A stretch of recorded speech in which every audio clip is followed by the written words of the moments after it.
தூர தேசத்துல ஒரு இளைஞன் இருந்தான். அவனோட பேரு தான் மாதவன். அவன் தனக்குத்தானே வாக்குறுதி கொடுத்துக்கிட்டான்.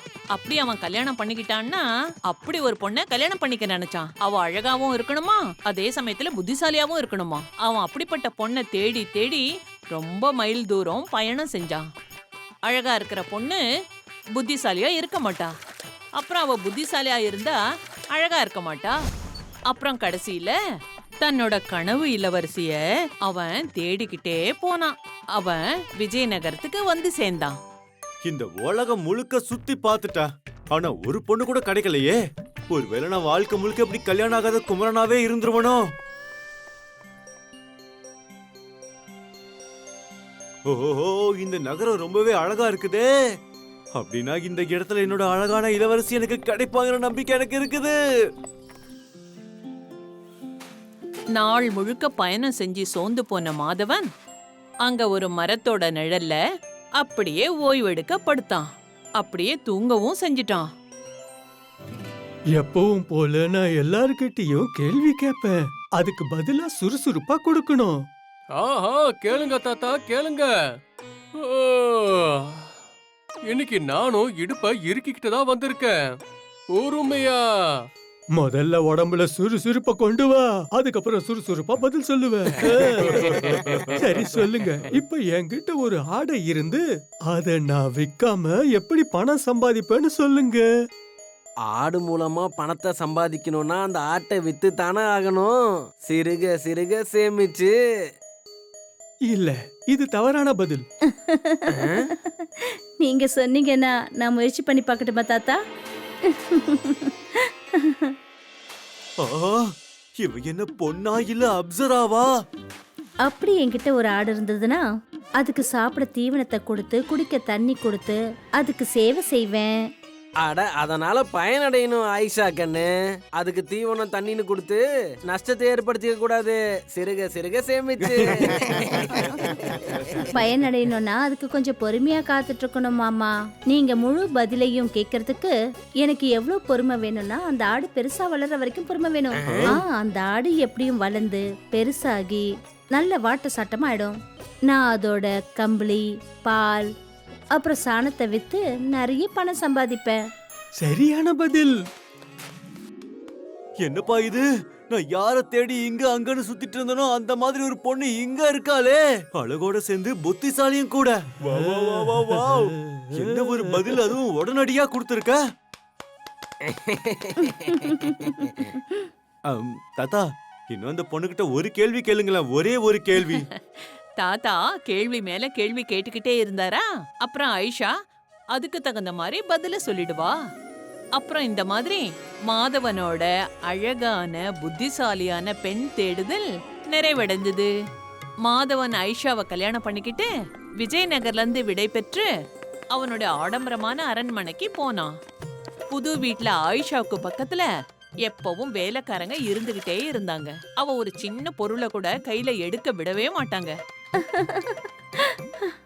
இவ்ளோ பிரம்மாண்டமான வீடா? இது ஒரு அரண்மனை. அரண்மனை.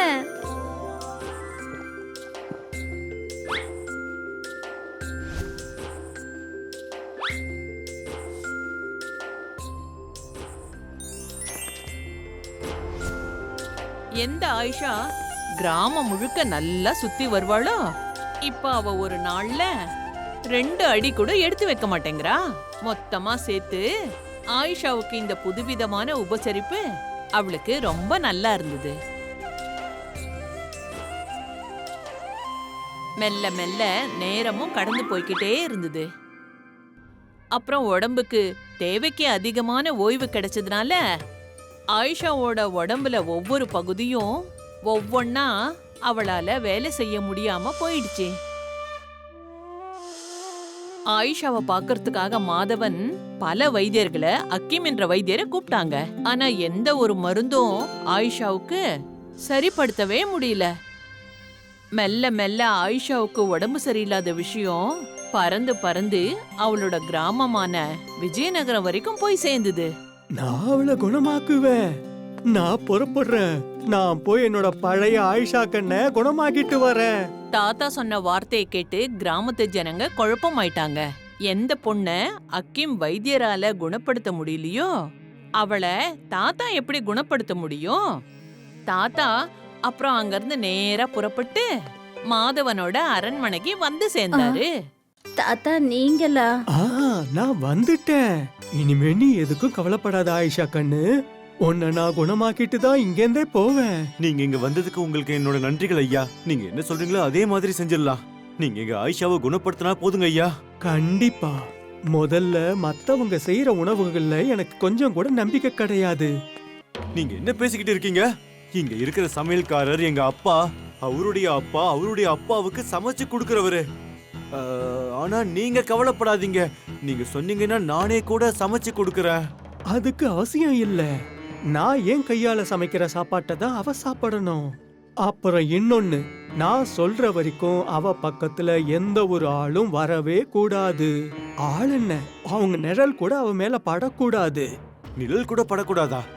அப்புறம் வீட்டு வேலை மொத்தத்தையும் யார் செய்யறது? எல்லாத்தையும் ஆயிஷா பண்ணுவா. வேலைக்காரங்க இருந்தாலும் சரி இல்லைனாலும் சரி. நீ இந்த வீட்டை கண்ணாடி மாதிரி பளபளன்னு ஆக்கி காட்டணும்.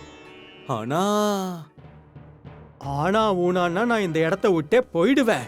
வேண்டாம் தாத்தா, நீங்க போயிடாதீங்க. நீங்க என்ன சொல்றீங்களோ அந்த மாதிரி செய்யறதுக்கு நான் தயாரா இருக்கேன். மறுநாள்ல இருந்து தாத்தா எப்படி சொல்றாரோ அந்த மாதிரி ஆயிஷாவோட மொத்த ரொட்டீனும் சேஞ்ச் ஆயிடுச்சு. தாத்தா சமைச்சு மேல் மாடியில கொண்டு போய் வச்சுட்டு வந்துருவாரு. அங்க ஆயிஷாவுக்கு படிக்கட்டு ஏறி போக வேண்டியதா இருக்கும். அதோட சொன்ன நிபந்தனைப்படி ஆயிஷா மத்தவங்க உதவியோட இல்லாம வீட்டை பளபளன்னு வச்சுக்க ரொம்ப உழைக்க ஆரம்பிச்சிட்டா. இப்ப வேலை செய்ய ஆரம்பிச்சா ஆயிஷாவோட உடம்புல இருக்கிற எலும்பு சோம்பேறித்தனம்ன்ற துரு போய் தானே ஆகணும். ஆயிஷாவோட சோம்பேறித்தனம் போன உடனே சூரியன் மறையிற அந்த நாளோட குணமாயிட்ட மாதிரி அந்த நாளை உணர ஆரம்பிச்சா. ஆயிஷாவோட அதே சுறுசுறுப்பு திரும்பவும் வந்துடுச்சு. ஆனா அவளோட மூளை பழையபடி சுறுசுறுப்பா மாறிடுச்சா இல்லையான்னு சோதிக்கிற சமயம் இப்ப பாக்கி இருந்தது. மாதவன், என்னுடைய ஒரு கேள்விக்கு நீ பதில் சொல்லி ஆகணும். அதுவும் உடனேயே. சொல்ல முடியுமா? கண்டிப்பா கண்டிப்பா. அப்ப சொல்லு மாதவன். என்னோட தங்கச்சி புருஷனோட, என் மச்சினரோட மனைவியோட, என் தங்கையோட பையனோட கல்யாணம் என் ஒண்ணு விட்ட தம்பி கூட நடந்திருக்கு. அப்ப என்னுடைய தங்கை எனக்கு என்ன வேணும்? எனக்கு என்ன தோணுதுன்னா, அத்தை, இல்ல இல்ல இல்ல சித்தப்பா. என்ன தாத்தா இது? உங்க தங்க உங்களுக்கு தங்கியா தானே இருப்பா? ரொம்ப சரியான பதில். வா, நீங்க பெரிய அற்புதத்தை செஞ்சிட்டீங்க தாத்தா. நீங்க என்னோட பழைய ஆயிஷாவை திரும்ப கொண்டு வந்துட்டீங்க. நீங்க அதை எப்படி செஞ்சீங்க? அட, நான் எதுவும் செய்யலப்பா.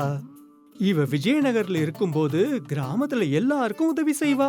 நாள் முழுக்க அந்த நகரத்துல இந்த மூலை இல்லனா அந்த மூலைன்னு சொல்றதுக்கு என்ன சுறுசுறுப்பா சுத்தி வந்துகிட்டே இருப்பா.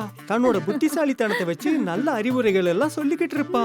ஆனா ஆயிஷா, நீ எப்ப இங்க வந்தியோ உன்னுடைய எறும்புல சோம்பேறித்தனமே வந்துடுச்சு.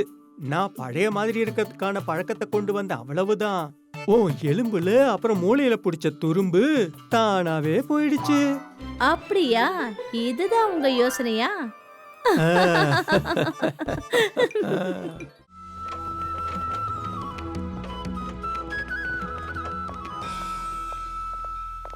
பெரிய ஆசைகளோட கொஞ்சமா பணத்தை எடுத்துக்கிட்டு விப்லாவதி ஷால் வாங்க வந்தா.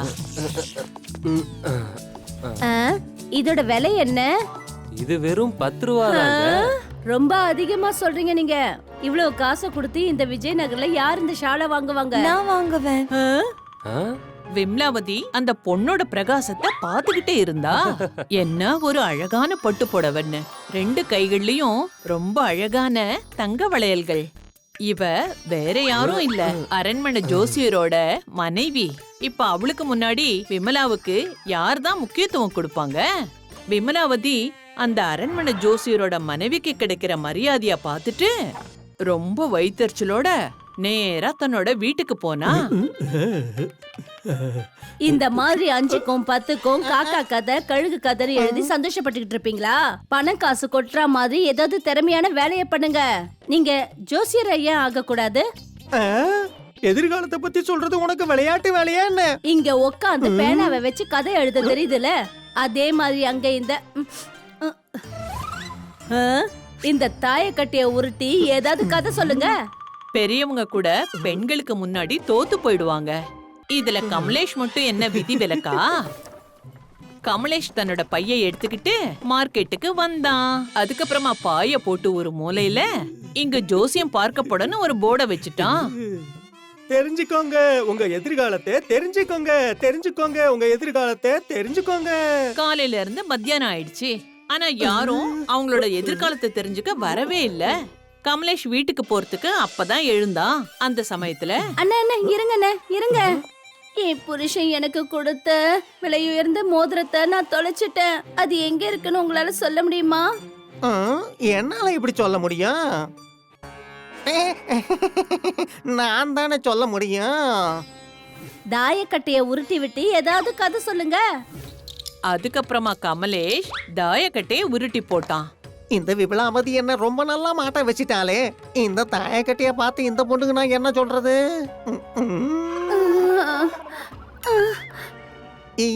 இது வத்தி பொட்டி டப்பா மாதிரி இருக்கு. வத்தி பொட்டியா? வத்தி பொட்டி தான். வத்தி பொட்டி எனக்கு ஞாபகம் வந்துருச்சு. நான் தான் யாருக்கும் தெரியாம வத்தி பொட்டியில மோதிரத்தை போட்டு அலமாரியில எடுத்து வச்சேன். ரொம்ப நன்றி அண்ணே. இந்தாங்க அண்ணே, நான் கொடுக்குற இந்த பரிசை வாங்கிக்கோங்க. பாத்தீங்களா, ஒரு மாசம் பேனாவை பேப்பர்ல வச்சு கிறுக்குனா கூட இந்த அளவுக்கு வருமானம் வராது. அந்த பணத்தை ஒரே நாள்ல சம்பாதிச்சிட்டீங்க.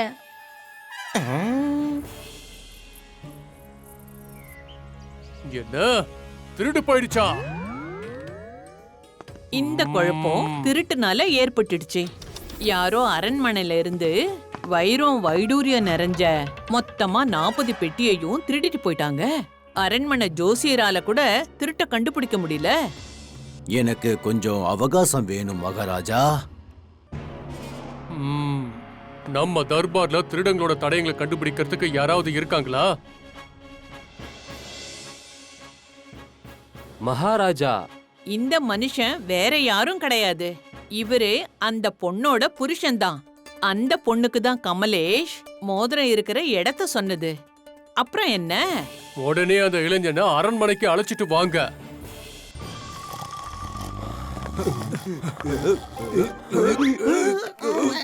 நீங்களும் யாருப்பா என்ன எங்க கூட்டிக்கிட்டு போறீங்க? இவர்தான் அந்த இளைஞன் மகாராஜா. நீங்க எதிர்காலத்தை பத்தி சரியா குறிச்சு சொல்றீங்கன்னு கேள்விப்பட்டேன். சரி சொல்லுங்க, அரண்மனையில திருடினது யாரு?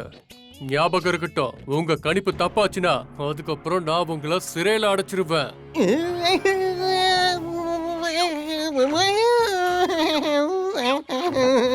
பாவம் கமலேஷோட கட்லே நின்னுடுச்சு. அவன் ஒன்னும் ஜோசியரே கிடையாது. ஆனா மகாராஜா கிட்ட போய் இத எப்படி சொல்லுவான்? அவன் மறுபடியும் தன்னோட மனைவியை திட்டிக்கிட்டே தாயக்கட்டைய உருட்டுனான். உனக்கு என்ன தெரியுது? அது வந்து 3. என்னது 3? அப்ப 3 திருடர்கள் சேர்ந்தா திருடி இருக்காங்க. ஆமா மகாராஜா. அவங்க எந்த திசையை நோக்கி போனாங்க சொல்லுங்க. அதாவது 3 நாள் அவகாசம் கொடுங்க மகாராஜா. அவகாசம் கொடுக்கற போலாம். ஆனா 3 நாளைக்கு அப்புறமா கூட திருடர்கள் பத்தியும் கஜானாவை பத்தியும் உன்னால சொல்ல முடியலனா உங்களுக்கு என்ன நடக்குன்னு உங்களுக்கே தெரியும்.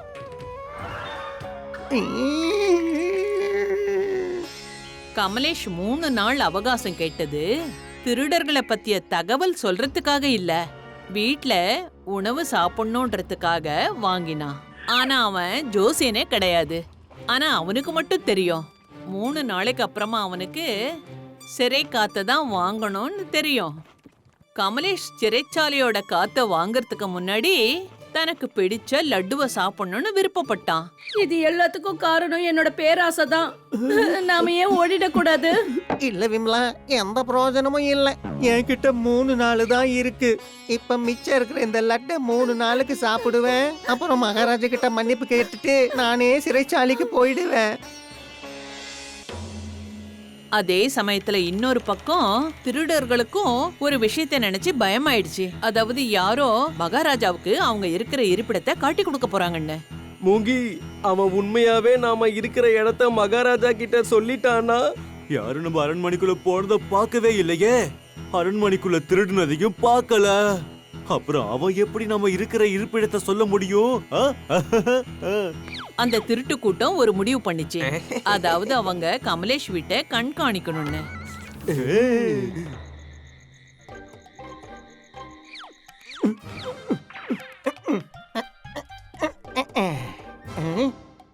முதல்ல ஒண்ணு இது முடிஞ்சுது, இன்னும் 2 தான் பாக்கி.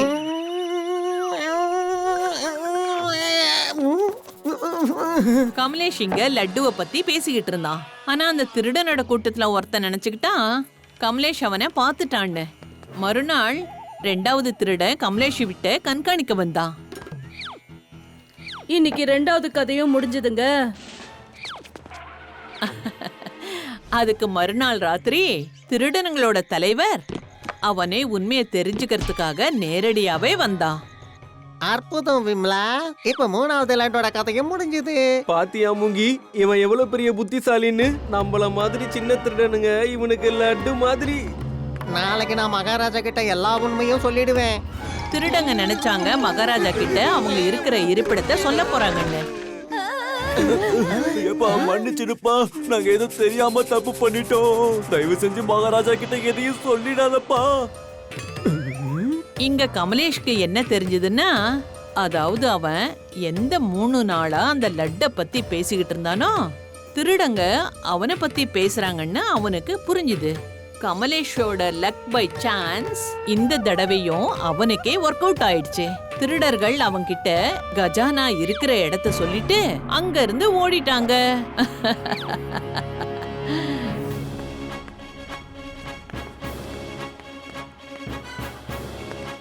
மகாராஜா, என்னுடைய அனைத்து சக்திகளும் வரையறுக்கப்பட்டவை. உங்களுக்கு திருடங்க இருக்கிற இடத்த பத்தி சொல்லணுமா, இல்ல கஜானா இருக்கிற இடத்த பத்தி சொல்லணுமா?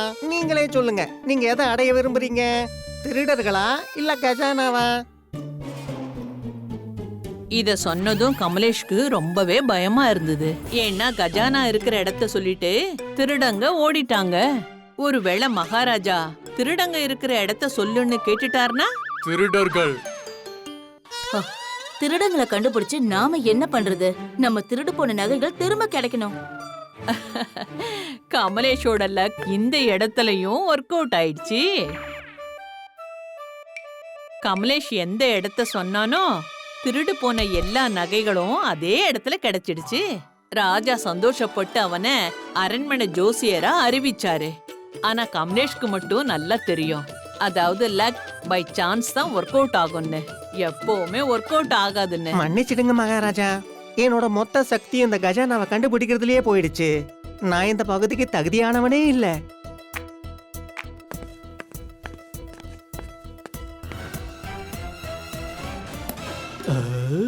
அதுக்கப்புறம் கமலேஷ் எதிர்காலத்தை பத்தி சொல்லவே இல்ல. அவனோட மனைவியும் அவனை கட்டாயப்படுத்தல. If you like this video, subscribe to our channel Murthy Media.